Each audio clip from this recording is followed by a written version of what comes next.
ladies and gentlemen. The very word secrecy is repugnant in a free and open society, and we are, as a people, inherently and historically opposed to secret societies, to secret oaths, and to secret proceedings. And there is very grave danger that an announced need for increased security will be seized upon by those anxious to expand its meaning to the very limits of official censorship and concealment. That I do not intend to permit to the extent that it's in my control.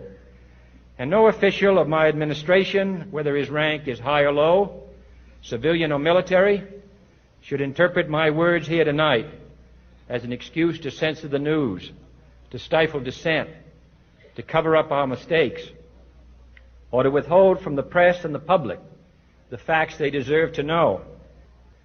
For we are opposed around the world by a monolithic and ruthless conspiracy that relies primarily on covert means for expanding its sphere of influence, on infiltration instead of invasion, on subversion instead of elections, on intimidation instead of free choice, on guerrillas by night instead of armies by day.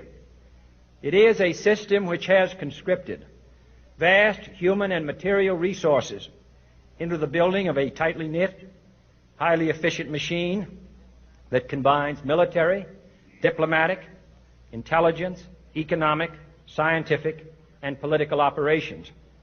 Its preparations are concealed, not published. Its mistakes are buried, not headlined. Its dissenters are silenced, not praised. I am not asking your newspapers to support an administration, but I am asking your help in the tremendous task of informing and alerting the American people. For I have complete confidence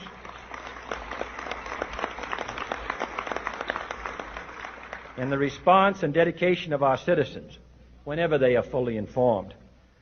I not only could not stifle controversy among your readers, I welcome it. This administration intends to be candid about its errors. For as a wise man once said, an error doesn't become a mistake until you refuse to correct it. We intend to accept full responsibility for our errors, and we expect you to point them out when we miss them. Without debate, without criticism, no administration and no country can succeed, and no republic can survive.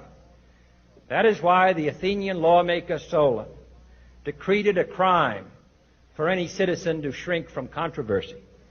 And that is why our press was protected by the First Amendment, the only business in America specifically protected by the Constitution, not primarily to amuse and entertain, not to emphasize the trivial and the sentimental, not to simply give the public what it wants, but to inform, to arouse, to reflect, to state our dangers and our opportunities, confident that with your help, man will be what he was born to be, free and independent.